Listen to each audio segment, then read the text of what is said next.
L'association culturelle et Culture TV 57 présente Hilarité.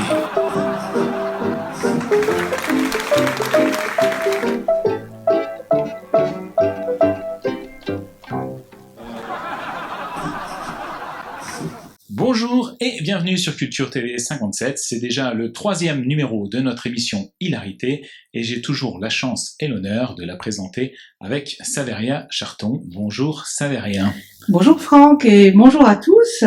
Aujourd'hui pour ce 3e numéro, nous recevons Ben, ou Ben Is de son nom de scène. Bonjour Ben. Bonjour à tous. Bienvenue sur le plateau d'Hilarité. Merci de m'accueillir, ça fait plaisir. Alors Ben, qui est Ben ou Benise de ton nom de scène? Est-ce que tu peux nous présenter un petit peu ton personnage? Alors, présenter le personnage, ça va être vite fait, puisqu'il n'y en a pas en fait, tout simplement, parce que sur scène, je suis totalement moi en fait, je joue aucun personnage, et voilà. Tu parles beaucoup de la mort pour exorciser la peur de mourir? Pas vraiment en fait, non, j'ai peut-être exorciser la peur de la mort tout court, mais ça va être joyeux comme première question, la mort. Bon, en même temps, le sketch tourne autour de ça. Je parle pas que de la mort, mais non, je parle de la mort, mais en fait, ça vient surtout, non, pour de vrai, ça vient du fait que quand j'ai commencé à écrire, ce qui m'a intéressé, c'était de rire des choses pas drôles, en fait. Et donc, qu'est-ce qui, à la base, par définition, n'est pas drôle et concerne un maximum de personnes, voire tout le monde. La mort, ça collait bien avec ce que je recherchais, en fait. Ce qui me faisait rire, moi, personnellement. En fait. Et quel a été le facteur déclencheur de la vie sur le sujet? Facteur déclencheur, peut-être quand j'avais 4-5 ans, mes parents ont racheté une boîte de pompes funèbres. Non, je plaisante, c'est pas vrai. Non, peut-être, ça c'est vrai. Vous avez reçu Joanne Montero il y a quelques temps, et Joanne et moi, on a monté chacun une boutique, on vendait des fringues tout simplement, dans une galerie qu'on a très vite appelée la Galerie de la Mort, qui se trouvait à Amnéville pour lui faire de la bonne pub. Et peut-être ça vient de là, je sais pas. Non, ça vient surtout de quand j'ai commencé à écrire, le fait de se rendre compte que l'humour noir, les choses qui à la base, comme je disais, par définition sont pas drôles, me faisaient moi rire, et c'est parti sur tout ça en fait. Nous allons voir un premier sketch tourné en 2017 sur la péniche, la réincarnation. Hilarité sur Culture TV 57.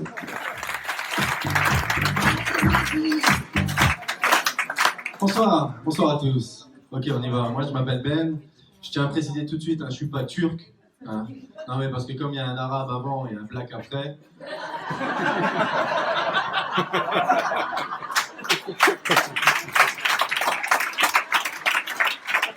Quand vous confondiez le plateau d'humour avec un bus de migrants. Non, c'est plutôt ambiance France 98, vous voyez, la France black blanc beurre.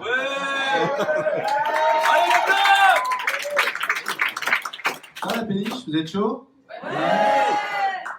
Moi, je suis content d'être parmi vous, mais j'ai toujours peur de mourir. Quand je viens à la péniche, je me dis, j'ai peur qu'elle se détache, qu'on se perde à jamais, ou qu'elle coule, ou qu'elle crame, et qu'après elle coule. Et si on meurt, moi, j'aimerais être réincarné en panthère. Panthère, c'est la classe, et tu cours super vite, tu grimpes aux arbres, tu bouffes de la gazelle, avec un peu de chance, tu peux peut-être passer sur Arte. Salut.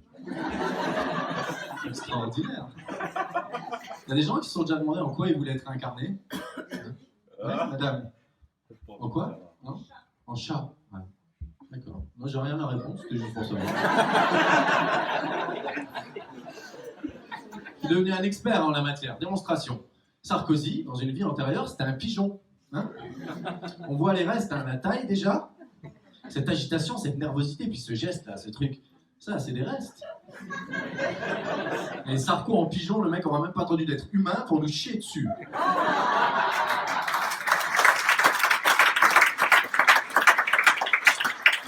Gilbert Montagnier, sans surprise, c'était taupe. Hein, le père de René Lataupe, pour ceux qui se souviennent. Stéphane Bern, c'était un phoque. Et les frères Picasso, c'était les frères Bogdanov, pardon, c'était des Picasso, hein, période cubique, ils n'ont pas changé. Il paraît que Rocco Siffredi, après sa mort, voudrait être incarné en tampon hygiénique. Le mec veut absolument retourner sur son lieu de travail.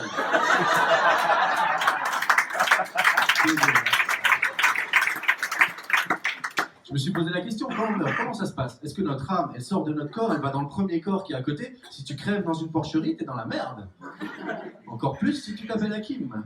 Je me suis posé la question, et si mon pote Hakim meurt dans une porcherie, se réincarne en cochon, que les cochons commencent à se bouffer entre eux, est-ce que Hakim est coupable de péché parce qu'il mange du porc ou juste de cannibalisme? Je sais pas.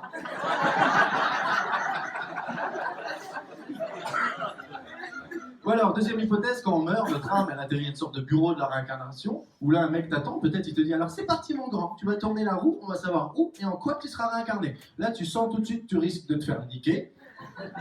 Il te dit, c'est parti, tac, tac, tac, tac, tac, bam, chat. Tu te dis, chat, ça va. Attention, hein, mon grand, c'est chat, mais en Chine. Ouais, c'est tout de suite plus compliqué. Hein.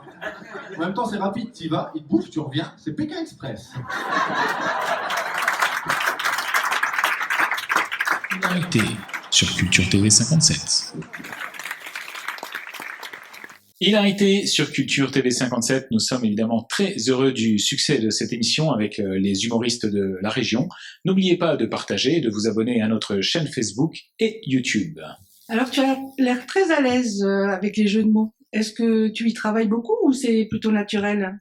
Alors, les jeux de mots, honnêtement, non, je me sens pas vraiment à l'aise avec. J'en fais pas beaucoup. Quand j'en fais, en général, ils sont pas terribles.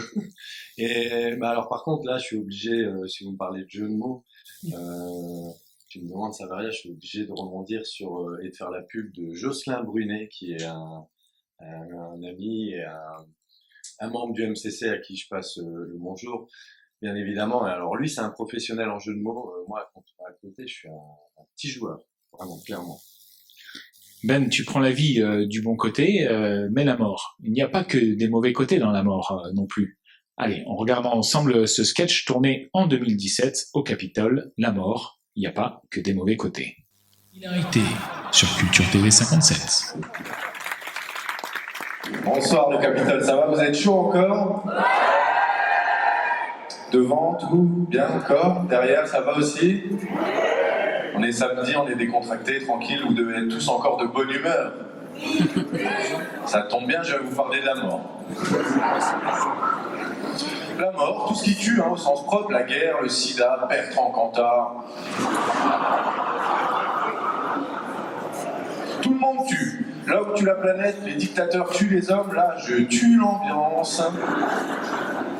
Je suis un spécialiste pour tuer l'ambiance. Moi en soirée, quand on est samedi, je suis celui qui dit aux autres, ben voilà, on est déjà samedi, dans 2 heures. C'est dimanche, après c'est lundi, le week-end est fini, c'est réglé, on n'en parle plus. Quand on arrive en vacances, on pose les valises, c'est le premier soir, ils sont tous tout excités. Moi je leur dis, ben voilà, plus que 6 jours de vacances. Et quand j'ai un pote qui a un enfant, je vais voir l'enfant, je lui dis, il est là, il est tout petit, il est tout mignon. Ben oui, ça c'est un futur chômeur, hein. Et dans la mort, il n'y a pas que des mauvais côtés. Déjà, on est toujours plus reconnu après notre mort. Regardez Michael Jackson, par exemple. On disait, c'est vrai, il a fait plein de bons morceaux, mais c'est quand même un pédophile et drogué. Le mec est mort, tout le monde a dit, c'était un génie, un des plus grands. Et du coup, plus rien à foutre de Bambi qui fourre des bambins. On n'en parle plus. Et Hitler, c'était un des pires tyrans de l'histoire. Maintenant, t'entends des trucs du genre, quel orateur extraordinaire, fin stratège de guerre, et puis quelle moustache. Tu verras qu'après la mort de Christophe Maé, les gens diront, quel philosophe. Engagé dans des grandes causes, l'homme, il est où le bonheur? Putain, pas besoin de chercher, mec. Le bonheur, c'est toi, mais quand tu fermes ta gueule.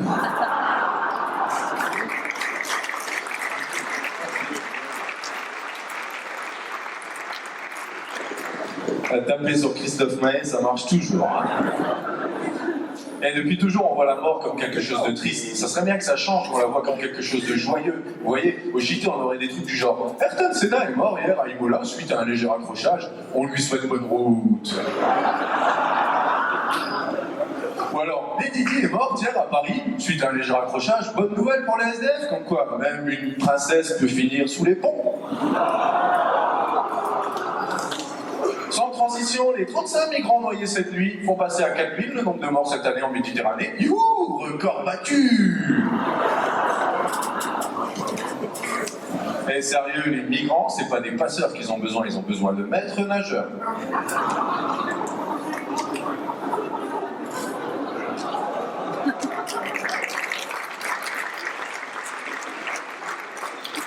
La mort, elle est partout. La mort, elle est ici à Metz. Il y a quelques mois, vous avez dû en entendre parler, ils ont chopé 2 mecs qui avaient prévu des attentats à Metz. Alors, qui s'attaque à Paris, Madrid, New York? Mais Metz, quoi. Attends, et on n'a pas la mer, pas la montagne, on n'a pas de travail, on a la pluie, la grisaille, un été qui dure 3 semaines, putain, on est déjà assez malheureux comme ça, merde! Sérieux?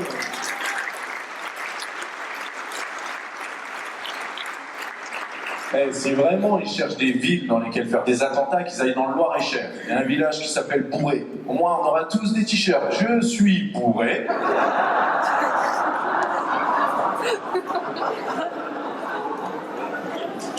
Il y a quelques mois, là, vous avez dû en entendre parler aussi, il y a eu les 3 femmes à Paris, là, elles voulaient faire péter des bonbonnes de gaz avec du diesel. Les 3 petites génies, là. Le diesel, ok, c'est moins cher, mais ça brûle pas. Et tout ça pour économiser au max 15 balles, franchement. Bande de rapias. Remarquez, s'ils sont tous aussi doués, plus aucune crainte à avoir, ils vont nous faire des cocktails Molotov à l'Oasis. Des ceintures d'explosifs au chamallow.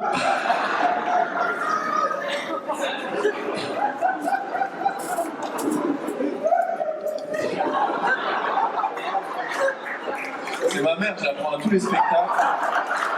Elle fait un rire de mal.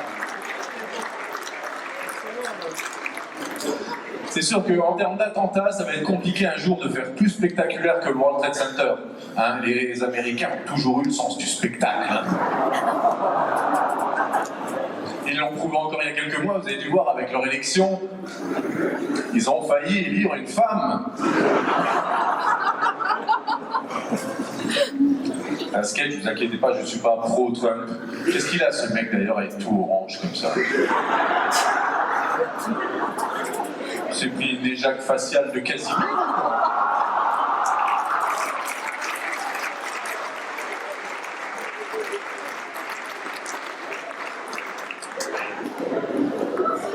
Et les Américains, ils sont allés partout. Ils ont envoyé des bateaux, du McDo, des soldats, du coca aux 4 coins de la planète, mais quand 2 avions se pointent chez eux, là, c'est un scandale. Culottés les mecs, quand même. Et comme si Marc Dutroux s'offusquait pour 2 suppôts.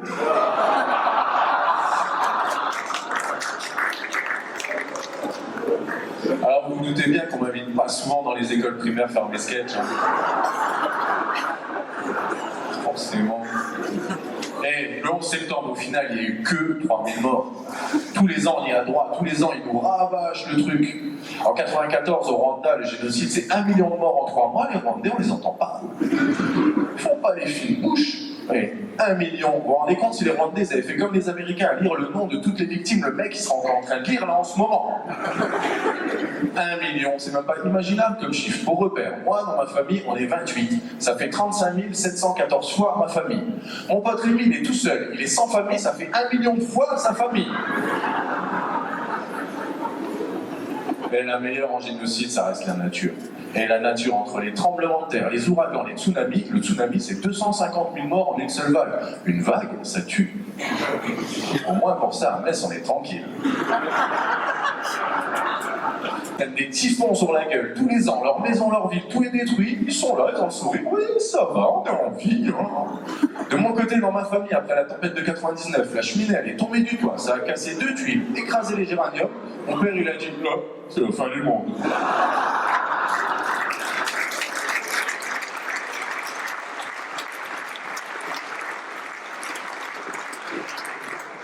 Et là, on se marre, mais n'oublions pas qu'on va mourir quand même. Hein. c'était quand même ça le thème du sketch. Alors si là, moi, je devais mourir tout de suite sur scène, là, ça serait drôle. Pour vous, pas pour moi, mais vous pourriez dire que vous aurez vu un spectacle vivant mortel. Petite parenthèse du coup, là, il n'est pas prévu pendant les quelques minutes qui restent que je simule ma mort, pas que ça m'arrive pour de vrai, que vous me regardiez en train de crever, sans que personne ne bouge en vous disant putain, il joue bien. Ça, c'est fait. Ce qui serait bien par rapport à la mort, c'est qu'on fasse notre vie à l'envers. Prenez la vie professionnelle, par exemple. Regardez François Hollande. Plus personne ne pouvait le blairer, il annonce, il se représente pas. Il y en a plein qui le kiffent. Le mec aurait dû commencer par ça il y a 5 ans. Français, française, j'arrête. Bravo, génial, vas-y, casse-toi. Si on faisait notre vie à l'envers, notre vie, ça serait retraite, boulot, école. À 80 balais, on serait au lycée, ça serait génial. Déjà, forcément, hein, les réunions parents-prof ne seraient plus possibles. C'est évident. En EPS, on ferait des courses de déambulateurs, comme ça. Si les profs nous disent « Attention, il y a le bac à la fin de l'année », on pourra leur dire « Écoute, on s'en bat les couilles, étant donné qu'on risque de ne pas passer le 2e trimestre. » Et puis en anglais, on va se marrer. « Where is Brian? In the kitchen? No, Brian is dead. »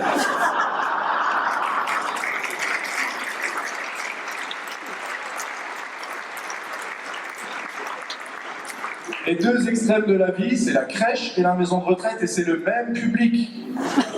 Il mange pas tout seul, il se casse la gueule, il crie, il se chie dessus, c'est le même public. Et si là, moi, j'étais mort, je vois que ça vous touche, certains rigolent, hein. Si là, moi, j'étais mort et que c'était mon enterrement, je voudrais que vous fassiez une grosse fête, vous voyez, comme un clip de rap.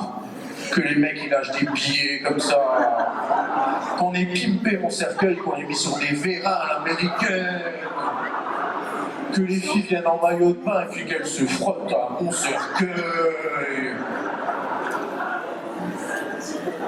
Allez, je finis sur une petite citation de ma nièce, elle a 5 ans, elle m'a dit une fois « Quand on est mort, c'est pour la vie, donc profitons-en, vive la vie ». Merci à tous, bonne soirée. Merci. Merci.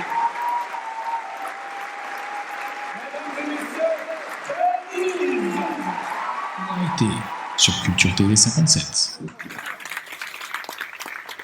Bénise avec nous sur le plateau d'Hilarité sur Culture TV 57. Merci de nous rejoindre sur notre chaîne. À toi, Saveria. Alors Ben, tu touches un peu à tous les sujets. Est-ce que tu es très inspiré par l'actualité? Oui et non, en fait. Moi, je suis assez déconnecté de tout. Je me renseigne sur très peu de choses. Je regarde presque pas la télé, pas les infos. Donc, je suis assez déconnecté. Par contre, quand j'écris, là, du coup, je me renseigne un petit peu plus.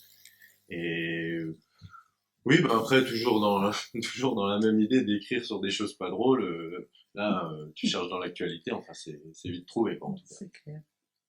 Et que penses-tu de notre époque? Moi, je pense qu'on vit une époque formidable, malgré tout.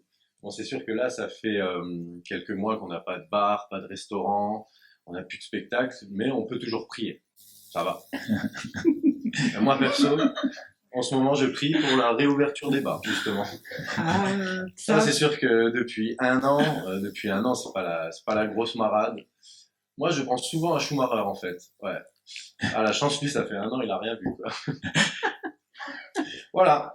Bah, à part ça, on vit quand même une époque formidable, hein. Scientifiquement, par exemple, il se passe des choses extraordinaires. Ils ont envoyé un rover sur Mars récemment. Thomas Pesquet est retourné dans l'ISS, ça fait 2 fois. Hein, il a 43 ans. À 43 ans, il a été 2 fois. Moi, j'ai un pote Hakim, il a le même âge. Eh ben, il n'est pas rentré en boîte autant de fois que ce que Thomas Pesquet a été sur l'ISS. Bref, science toujours, découverte scientifique. Des scientifiques ont découvert une espèce de tortue qui respire par l'anus. Ouais. Ah bah tu recules, tu l'étouffes. Voilà. Et de mon côté, alors j'ai fait une découverte, c'est pas vraiment une découverte, mais j'ai découvert qu'à Châteauneuf-du-Pape, une petite ville en France, depuis 1950, ils ont une loi qui interdit aux ovnis d'atterrir. Ouais. Bah, et ça marche parce que depuis 1950, 0 ovni. Aucun. Ouais. Et j'ai fait une découverte aussi, c'est que Robert Ménard, il aurait fait la même loi à Béziers avec les Arabes. Il a interdit aux Arabes de venir. Ah ben, force est de constater que les extraterrestres respectent mieux les lois que les Arabes. Voilà, une petite blague raciste au passage. On vit une époque formidable, ben, surtout pour les musulmans, tiens. Hein, apparemment, ça a l'air d'être compliqué en ce moment d'être musulman en Chine. Ça a l'air d'être compliqué d'être musulman en Birmanie. Ça a l'air d'être compliqué des fois d'être musulman en France. En fait, ça a l'air vachement compliqué d'être musulman. Ah, et je parlais de la Birmanie. Bah, en Birmanie, il faut savoir que la présidente de la Birmanie, elle a quand même fait enfermer et tuer des milliers de musulmans. Elle avait reçu un prix Nobel de la paix. Bah, allons-y franchement. Hein. Et donc, le label Ville Verte à Fukushima, le prix Pulitzer à Nadine Morano.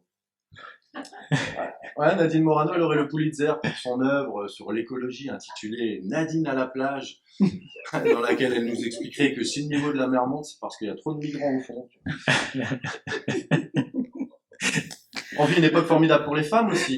Peut-être les gens ont entendu, mais il y a quelques mois, il y a quelques temps déjà, le président du Brésil, un mec sympathique, il avait dit à une députée brésilienne, attention, je le cite, « Salope, tu mérites même pas que je te viole. » Ah, ça m'a choqué. Franchement, ça m'a choqué parce que moi, je l'ai vu, la députée, et honnêtement, elle mérite. Féminisme, toujours. En Russie, il existe une loi qui autorise un homme à taper sa femme une fois par jour. Ah, moi, je suis pacifiste. Je trouve ça super injuste pour les mecs en déplacement, en fait. Ah, mais comment ça se passe? Le mec qui est absent toute la semaine à cause de son travail, il rattrape le retard le week-end? Je sais pas. Voilà. Bon, sinon, on vit quand même une époque formidable. Il y a quand même des bonnes nouvelles, des vraies bonnes nouvelles. En 2020, ça a été un record en termes de nombre de morts sur la route. Mais il n'y avait personne sur la route, donc moins d'accidents. Le Kazakhstan a aboli la peine de mort. Et puis apparemment, là, pour 2021, il n'y a pas d'album de Yannick Noah de prévu, donc tout va bien. Beniz, humoriste, rien que pour vous sur Culture TV 57 en collaboration avec ACAGE, association culturelle. Merci de nous suivre, merci de contribuer au succès de cette émission. Ben, toujours sur le sujet de la mort, on aimerait en savoir plus en fait sur le juste avant. Que se passe-t-il les 3 derniers jours de nos vies? On regarde ensemble ce sketch tourné au tram en 2018, les 3 derniers jours de nos vies. Hilarité sur Culture TV 57. Ce que moi j'aimerais, c'est qu'on meure tous ensemble. Véridique. Imaginons, il nous reste 3 jours à vivre. Une météorite tombe sur Terre, on est sûr et certain, il nous reste 3 jours à vivre. Ça serait les 3 derniers jours de nos vies, mais ça serait génial. J'ai demandé à ma mère ce qu'elle ferait s'il nous restait 3 jours à vivre. Elle m'a dit, arrête, dis pas ça, demain je voulais faire des endives au jambon. J'ai demandé à mon père ce qu'il ferait, il m'a dit, ça tombe bien, ta mère voulait faire des endives au jambon. Mais s'il nous reste 3 jours à vivre, mais tout serait plus simple. Déjà, j'arrête la muscu. Enfin, je commence pas. Je m'actualise pas à Pôle emploi, je passe pas 4 heures à la Matmut pour contracter une assurance vie. Je commence pas un puzzle. Tout serait plus simple.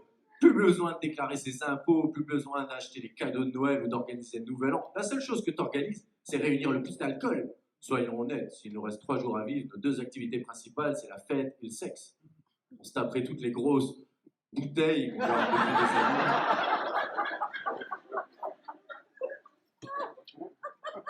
Il n'y aurait plus de problème de convention dans les relations. Vous voyez le truc qui dit que je ne suis pas le premier soir, qu'il doit y avoir 3 rendez-vous, un resto, etc. Mais là, 3 jours à vivre, tu partages un Kinder Bueno et direct.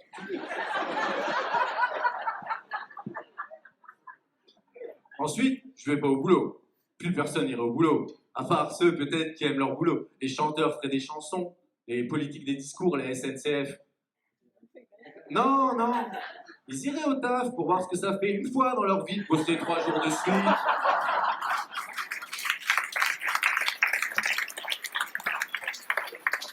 Taper sur la SNCF, ça marche toujours.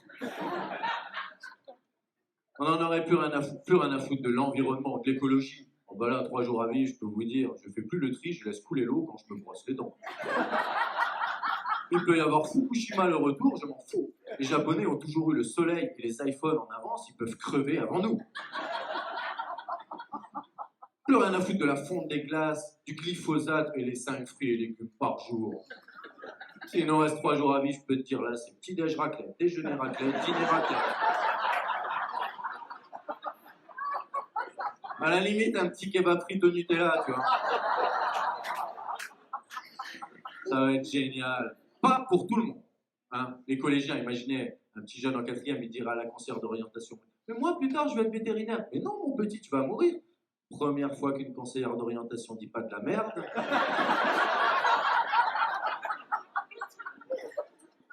Ceux qui n'ont pas de chance, c'est toujours les mêmes aussi. Hein. Haïti, Saint-Martin, la Nouvelle-Orléans, même la nature, elle est raciste. Haïti, tellement ils n'ont pas de chance, il leur reste 3 jours à vivre, bam, épidémie de gastro.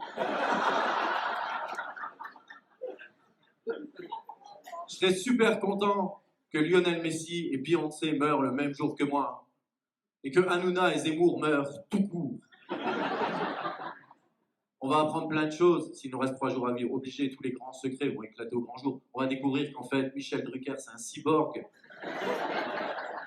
Que les Daft Punk, c'est Charlie et Lulu. Que la petite Maëlys, en fait, elle était chez Jean-Luc Lahaye. Je sais. Elle était chez Lelandais. Ça se trouve, on va apprendre que Lelandais, c'est le frère de Jean-Luc Lahaye.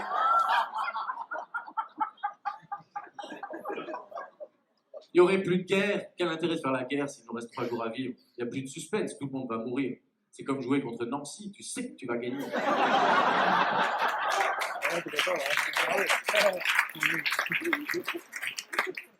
Ça serait la paix sur terre. On ferait tout ce qui n'était pas permis. Palestiniens et Israéliens partageraient un méchoui de porc. On organiserait la fête de l'humain en Corée du Nord. Une gay pride en Tchétchénie. Un concert de rail à Béziers. On vivrait sans doute, sans retenue et sans habit. Ça serait les 3 plus beaux jours de nos vies. Merci de m'avoir écouté. Bonne soirée. Merci. Hilarité sur Culture TV 57. De retour sur le plateau d'Hilarité avec notre invité Ben Is. Ben, tu nous as parlé de la mort, mais après, il se passe quoi? Ben alors après, si on en croit les enfoirés, on va tous au paradis. Ah oui. Moi, je crois pas vraiment les enfoirés maintenant. Non, mais le problème avec le paradis, c'est que on connaît pas vraiment les critères d'admission en fait. Est-ce qu'il faut être bien habillé? Est-ce qu'il faut ramener des fleurs, une bouteille, de la drogue? Est-ce qu'il faut bien aimer jouer au molki? Moi, j'en sais rien en fait. C'est vrai, on connaît pas les critères d'admission et on sait pas qui est au paradis vraiment.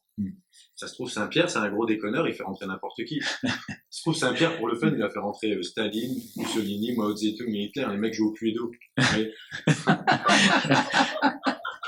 Première fois que dans la vie, vous voyez un Cluedo où tout le monde veut être l'assassin. Qui a tué le docteur Lenoir? Moi Je l'ai. C'est le chancelier Hitler, avec le chandelier. Pas avec le gaz pour une fois, mais dans la salle de bain quand même. Ya, richtig réponse. Non, mais on ne sait pas qui va au paradis. Et le problème avec le paradis, c'est qu'on ne sait même pas s'il existe vraiment. Et c'est pas parce qu'il y a des milliards de personnes qui y croient que c'est vrai. Les Belges, ils étaient bien 11 millions à croire qu'ils pouvaient gagner la Coupe du Monde. Ça va être dur, les amis belges. D'ailleurs, on ne sait pas non plus si Dieu existe. On ne sait pas si Dieu existe. Concrètement, Dieu, il fait rien.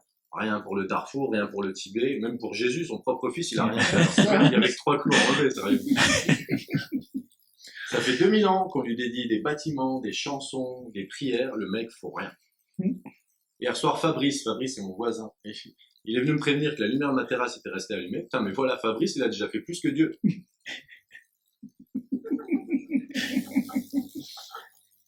J'ai hésité à rire de Dieu, à écrire de Dieu, j'ai longtemps hésité. Et je me suis dit, oui, est-ce qu'on peut rire de Dieu, cette feignasse? Je sais pas. Si je meurs ce soir, au moins vous saurez qu'il est susceptible, quoi. Ouais. J'espère quand même pas mourir ce soir. Non, en plus demain je suis en congé. Donc, Ouais. voilà, j'espère pas mourir ce soir. Sur le plateau d'Hilarité, Ben Is, applaudissements pour lui. Merci de nous suivre sur Culture TV 57. Ben, tu te sers de tes sketchs pour faire passer des messages? Alors, faire passer des messages, Honnêtement, non, j'ai pas cette prétention, en fait, de faire passer des messages. Je pense que le message, c'est que le monde est cruel et que autant en rire, en fait, et autant profiter de la vie, en fait. Je parle beaucoup de la mort, mais avant d'écrire et avant de faire un peu de scène, je parlais pas du tout de la mort. Je suis pour profiter de la vie, mais sur scène, j'aime rire des choses pas drôles. Est-ce que Ben travaille? Est-ce que tu fais quoi à part nous faire rire dans la vie, en fait? Alors, je sais toujours pas ce que je veux faire de ma vie professionnelle parce que j'ai beaucoup changé et j'ai toujours pas trouvé ma voie, on va dire. En ce moment, je sais ce que je fais en ce moment quand même. En ce moment, je suis dans la sécurité routière et je forme des futurs taxis. Voilà. Et ton taf, c'est l'enfer? Réponse maintenant sur Culture TV 57. Le taf, c'est l'enfer, tourné au tram en 2019. Hilarité sur Culture TV 57.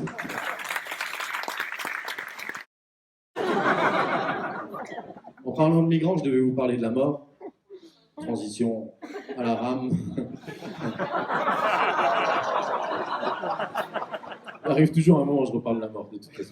La mort, moi, je la connais bien, je la côtoie au quotidien, dans mon travail notamment. Je suis moniteur d'auto-école.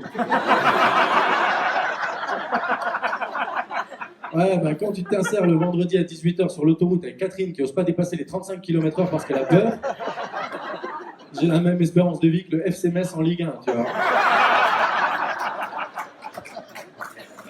Et là, on voit qui est trop nancéen et les autres. Catherine, c'est le genre d'élève, dès qu'il se passe un truc autour d'elle, on le sent comme ça, peu importe, n'importe quoi. Elle ferme les yeux, elle lève les bras, elle crie. Une fois, sans faire exprès, elle a actionné le lave-glace, elle a tout arrêté, elle a crié « J'ai trouvé l'eau !» La meuf s'est crue dans Koh-Lanta, tu vois, « J'ai trouvé l'eau !» Catherine, quand un pigeon il passe au-dessus de la voiture, elle baisse la tête. Et après 97 heures de conduite, je vous assure que c'est vrai, je l'ai accompagnée au permis de conduire. Elle a dû répondre à 2 questions. 1, dire quel numéro on appelle en cas d'urgence, en cas d'accident. Elle a dit, ah ben non, mais là c'est mort, j'ai plus de forfait. 2, l'inspecteur lui a demandé de montrer où se situe la valve de gonflage sur une roue. Tu vois. Elle est restée devant la roue. Au bout de 10 secondes, elle a dit, je sais pas, la dernière fois elle était en bas.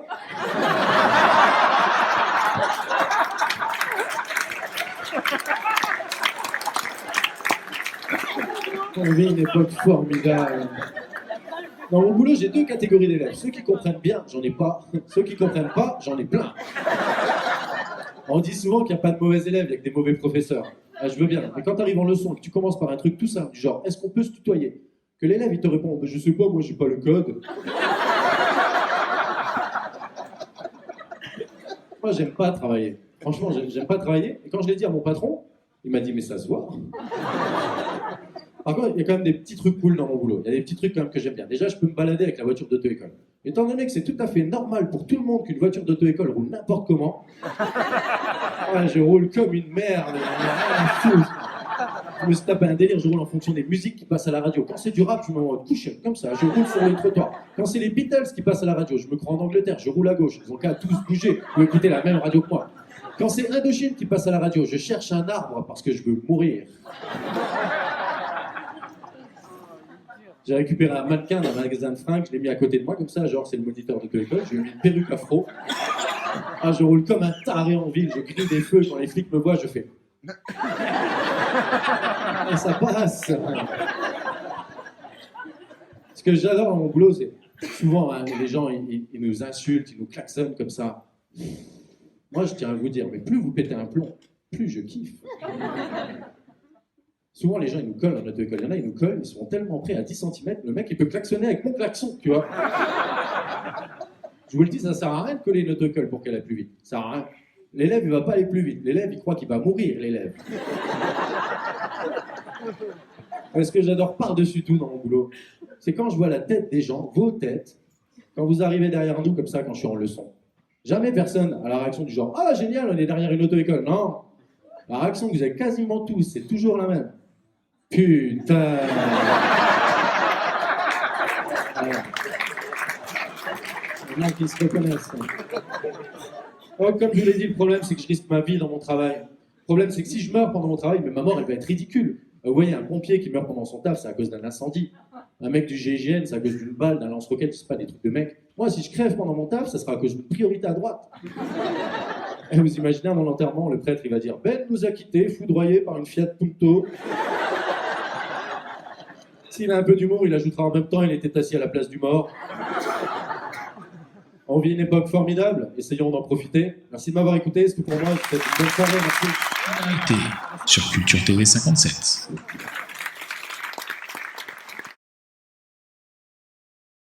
De retour sur le plateau d'Hilarité, vous êtes bien sur Culture TV 57. Alors Ben, une anecdote, ton meilleur moment ou ton pire cauchemar? Oh, alors, mon meilleur moment, je crois pas que j'ai de meilleur ou de pire cauchemar en fait. J'ai eu plein de bons moments, plein de belles scènes, que ce soit ici, à Strasbourg, à Nancy, enfin il y a toujours eu des très très belles soirées avec plein de belles rencontres qui sont trop nombreuses à citer, mais dans chaque ville du Grand Est, il y a vraiment plein de super personnes. Mon pire cauchemar, pareil, j'en ai eu plein. Hein. Ça manque pas. Non, ça manque pas, il y en a eu pas mal. Allez, je peux... Ouais. Allez, filtre. J'hésitais à raconter cette histoire, mais après tout ce que j'ai déjà dit dans les vidéos et autres, je crois que tu peux y aller. Non, il y a une fois où ça a été très dur, c'était une soirée organisée par Johan, que vous avez reçue, je crois, il y a quelques mois.